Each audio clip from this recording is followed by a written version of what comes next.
Hello, welcome to my channel. Today I'm going to be coloring this sketch of my OC and talking about him a little bit.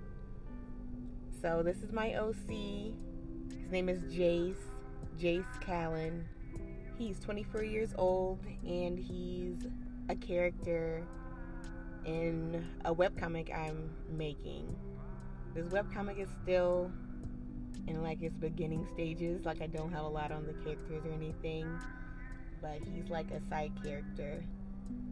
And if you've seen my old OC video where I am drawing my OC Seer is the main character for the story. Jace, he doesn't really pop up until later on in the story, and he doesn't really have a huge role. I've only drawn him I think 3 times altogether. This is the 3rd time, and this right here is this is like the last drawing I've done of him. I'm still playing around with his design, so he looks different every time I draw him. But this most recent time, I actually like how he looks, but I feel like I'm still going to make his hair a little bit shorter than it is in this drawing. And also his eye bags need to be a lot darker, a lot more noticeable, because he has sleeping issues. He doesn't really sleep more than 4 or 5 hours, so he's pretty much like always tired. So he's gonna have pretty prominent eye bags, kind of like Cian from Act Like You Love Me, or the I forgot his name, but the bad guy from the webtoon called Another Love, the main character's ex, and how dark his eyes are. That's pretty much how Jace's eyes are gonna be. Speaking of Cian, I really want to draw him. Like, I really love his character, and I like this character from the beginning, but the way the story is going right now, I feel like I'm gonna start disliking him pretty soon, so I wanna draw him before that happens. So back to Jace. Even though, yeah, he's a side character, but I feel like he's a lot more developed than any of the other characters I have right now. So I'm just gonna go into his notes and read a couple of the things that I have for Jace. He's 24 years old, he's 6'3", he was a business major in college, studying for his MBA, which is the Master's of Business Administration. So he's going to be he's training to run a part of his dad's business. Maybe I'll go into his parents a little bit later, but I just want to talk about, I guess, more of his personality for right now. He's pretty laid back to most people. He's really hard to evoke any emotion from. He doesn't really care about much about what you do or what you say. He's really just bored with a lot of things. He always looks bored. He's not good at conveying emotion. He's really cold to most people, not friendly at all, but he's really good at faking charisma when it benefits him. He's good at talking to people when he feels like it and getting what he wants out of them.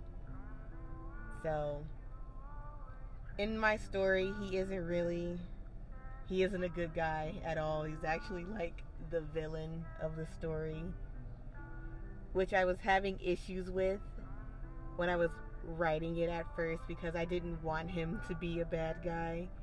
It was like, yeah, he does all these bad things, but he doesn't know any better, or he'll find out later, what he does is wrong.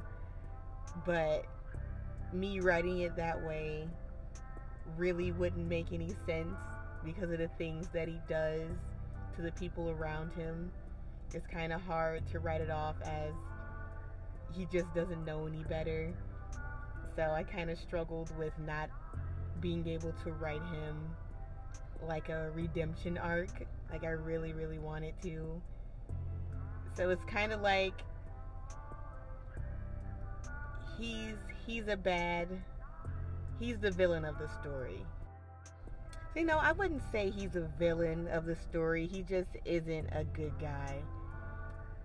And one of my other main characters in my story struggle with the same issue that I'm struggling with, where I don't want to see him as a bad guy, and she has an issue seeing him as a bad guy. No matter what he does, she tries to make excuses for it, or brush it off, or just assume that she knows his intentions behind it. But it's like, even though he might not know what he's doing is wrong, it doesn't make it any less wrong. So it's like she and I are going through the same issue of wanting him to be good when he just isn't. And it's like, maybe in the future, in his own little side story, he can have that redemption arc and figure out what he does is wrong. But in the story that I'm writing right now, it wouldn't make any sense for everyone to forgive him so quickly. So it's like, he just has to be a bad guy for now. He can be really manipulative and very controlling, but he frames it in a way to where it's like it's for your own good. Like, I'm not saying these things to hurt you. I'm saying these things because I know what's best for you. Or he just knows what's best. Like I'm not saying this to hurt you, I'm saying this because I care type of thing. Or like, for example, you shouldn't wear this dress. Not because I don't like it. It's because the people at this event won't see you as professional. Or you shouldn't talk to this person. Not because I don't like them. It's like, I can tell that they have ulterior motives about something. I can tell that they aren't a good person, so you shouldn't talk to them. Just listen to me. I don't really have to explain why. Just, I know what's best for you type of thing. And he's really good at getting people to listen to him, and he expects people to just listen to him without any explanation, just because he is who he is. He feels like he knows best. Anything that he wants, he should be able to get. Like, it's entitled to him. And he grew up that way, from his parents. So I guess I'll get into his parents a little bit. His dad never really praised him directly growing up, but he praised him to other people. Like, he would never tell Jace that he did a good job, but he will brag to other people about how good his son is doing. Or when it comes to his mom completely fawns over him. She thinks he's the best thing ever. Nothing is good enough for her son. No one is good enough for her son. She only knows what's best for him, type of thing. So really, he hasn't really had to do much or think about what he has to do. Everything is pretty much laid out for him. He's had to go to school and get good grades, so one day he can run his dad's business. And that's pretty much, that's just how he lived his life. He doesn't really have any of his own hobbies or any of his own aspirations. He just knows everything is already laid out for him. So he just kind of goes with the flow, or doesn't really have any emotions towards anything. Never had to work hard for anything. Just got whatever he wanted, whatever he asked for.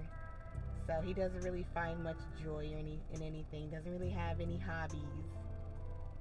So he's just kind of a shell of a person.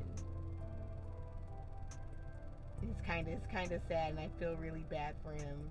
It's kind of my fault because I wrote him that way. But I feel like I'm still developing his character. I feel I'm going to come up with more likes and dislikes. But for the most part, this is pretty much how he is and he's not really used to being told no or not getting his way.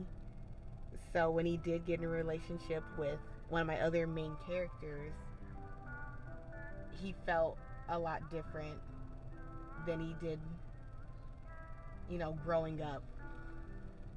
And he doesn't know how to let it go or let her go.